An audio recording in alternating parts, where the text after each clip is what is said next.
Nos últimos 5 anos, o governo vem fazendo mudanças, ajustes no Farmácia Popular.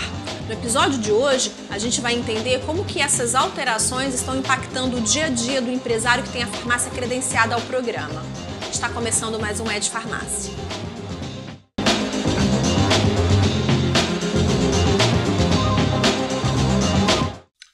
Seja bem-vindo, mais um Ed Farmácia no ar, e a pauta hoje é o provável fim do Farmácia Popular. Quem conversa com a gente sobre isso é a advogada, presidente da Comissão de Direitos do Consumidor da Ordem dos Advogados do Brasil e especialista em farmácia popular, Renata Abalém. Renata, seja muito bem-vinda ao nosso programa. Muito obrigada, Viviane, é um prazer estar aqui, estava ansiosa para estar aqui com vocês, viu? Obrigada. Bom, muito obrigada. E antes da gente começar esse papo, inscreva-se no canal, acione o sininho, aquele recadinho que eu gosto de dar sempre. Renata, a Folha de São Paulo publicou uma matéria recentemente, semana passada, se não me engano, com números, com um balanço sobre o programa Farmácia Popular desde 2013. E os números, o cenário traçado pela Folha de São Paulo não é bom. Então eu queria começar essa conversa com você falando um pouquinho sobre isso, né? Como é que você vê a situação atual do Aqui Tem Farmácia Popular, que é o específico para a rede privada, e o programa como um todo? A gente teve aí descredenciamento em 2018, hoje até o governo informou que são 31 mil farmácias, você já disse nos bastidores para a gente que não concorda muito com esse número. Qual é a sua análise geral da situação do Farmácia Popular? Viviane, eu creio que o Farmácia Popular está em crise. De alguma forma ele está em crise. E aí essa crise ela vai refletir no consumidor, é óbvio, que vai ficar sem o medicamento que ele está acostumado, e também no empresário. Então os dois lados dessa moeda estão passando, e o empresário, por consequência, já vem passando há algum tempo maior, uma situação muito difícil com farmácia popular. E eu entendo que isso se dá em razão de normas que não estão claras nem para o consumidor, tampouco para o empresário. Falta transparência, Renata? Hoje a gente não sabe os números do governo. Quando a Folha ela divulga números, você não tem números oficiais. Os números oficiais, eles são, como eu te disse antes, eu não entendo que são aí 31 mil farmácias privadas credenciadas. Não, eu acredito que não, porque em 2015 nós tínhamos 32 mil, de lá para cá nós estamos vendo aí suspensões a rodo, nós estamos vendo cancelamento. Ano passado nós tivemos 1.700, um pouco mais que 1.700 farmácias que foram descredenciadas. Então eu entendo que esse número, talvez, eu não conheço a fonte, né? Não vou questionar a fonte, mas talvez esse número esteja um pouco otimizado. A verdade é, o programa está em crise, o empresário que é conveniado está em crise, aquele que foi suspenso do programa está em crise e, consequentemente, o consumidor que está na ponta final vai ficar extremamente prejudicado. A matéria da Folha disse que o programa Farmácia Popular deixou de atender cerca de 2,5 milhões de pessoas por conta de todas essas mudanças. Agora, eu queria que você comentasse um pouquinho por que em 2018, né, um artigo seu publicado anteriormente, disse que 2018 foi um ano marcante para o programa. Por quê, Renata? Porque nós tivemos aí uma variação na forma de cálculo do pagamento do repasse. Então, o empresário que esperava receber X, ele recebeu um pouco menos. O cálculo do medicamento ele foi bastante alterado, foi significativo.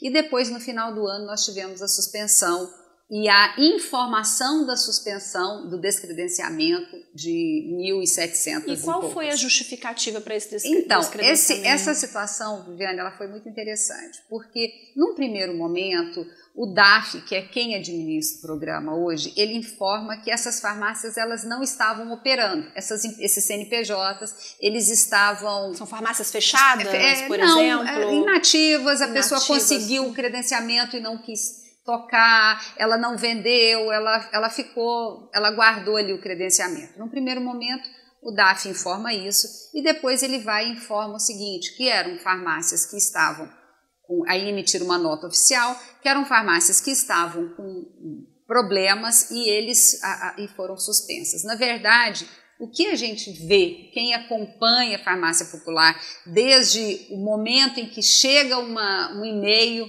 lá da sua caixa de e-mail falando, olha, você cometeu irregularidades, você vai ter a sua conexão suspensa. Eu acompanho desde o empresário, desde esse momento, e a gente vê o seguinte, que o DAF ele não tem hoje condição de dar finalização a esse start. Ele fala, você tem irregularidade, mas ele não consegue verificar que irregularidade que é, ele não consegue ouvir através de documento o empresário e ele não consegue finalizar para que o empresário, havendo essa irregularidade, ele consiga corrigir e tenha uma vida na farmácia popular para frente, normal. Então o processo fica aberto. Fica parado. É o buraco negro. É o famoso buraco negro do judiciário, não sei se você já ouviu essa expressão, que passou para a farmácia popular, infelizmente. Entendi. Agora, você comentou também sobre a forma como essas mudanças estão afetando a logística do programa, o dia a dia.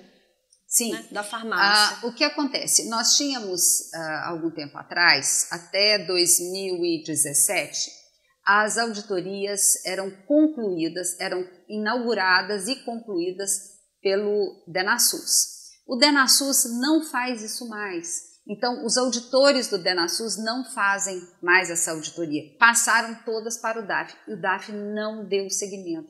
Ele não concluiu, de 2017 para cá, nenhuma auditoria. Nenhuma que eu saiba. Então, o que ele está fazendo? Ele está suspendendo quando ele detecta irregularidade, mas ele não consegue identificar, receber essa documentação, conferir essa documentação e pôr fim ao processo. E isso vai fazer o quê? Eu estou suspensa, eu, empresário, recebi uma carta, estou suspensa. Eu tenho estoque, eu tenho uma logística toda que foi criada, construída para atender um cliente de farmácia popular e eu, de uma hora para outra, eu tive a minha atividade suspensa. E eu não sei quando eu vou retomar. Isso é muito sério para o empresário, porque houve um investimento naquilo também. Então, o empresário também está muito prejudicado.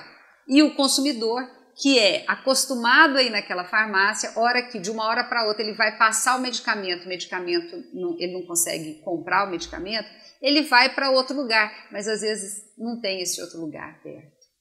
Às vezes nós estamos falando de farmácias que estão em cidades do interior. Nós estamos falando de pessoas que têm que andar muito horas para adquirir um medicamento.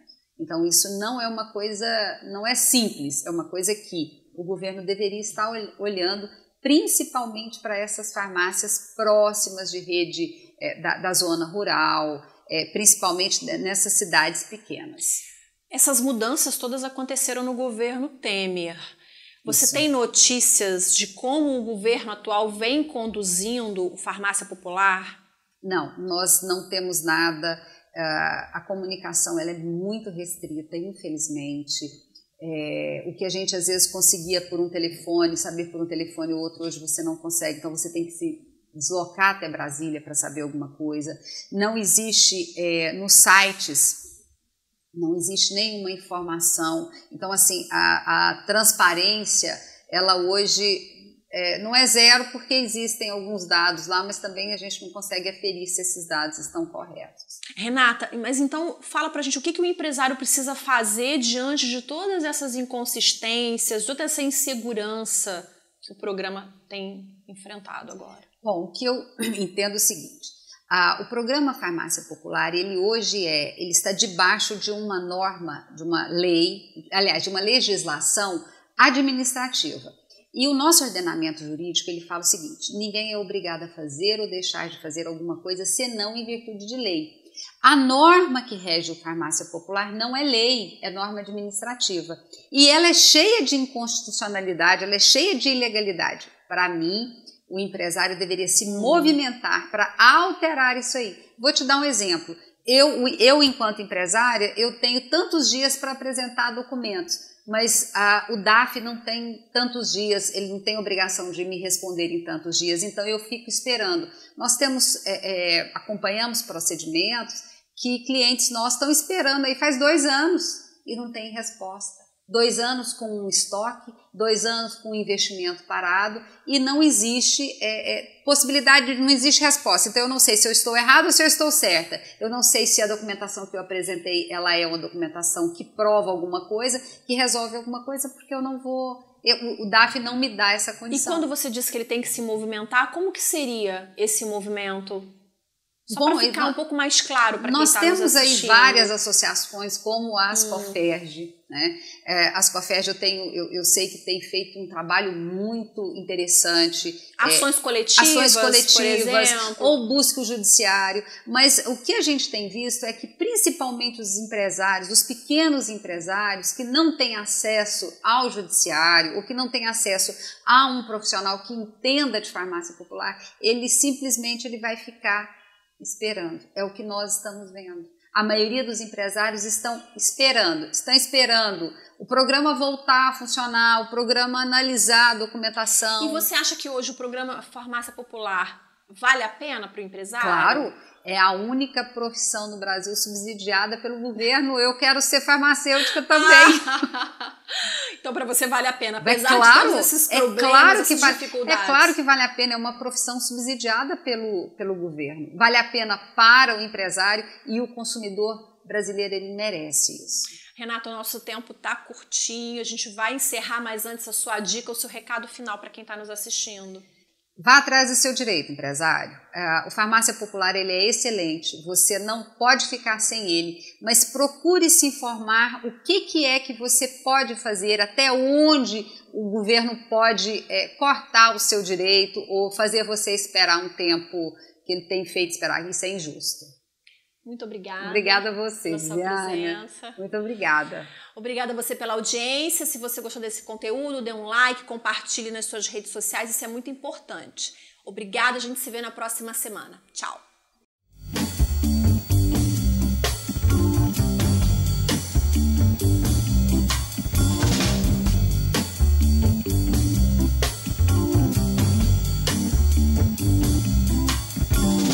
Raindrops fall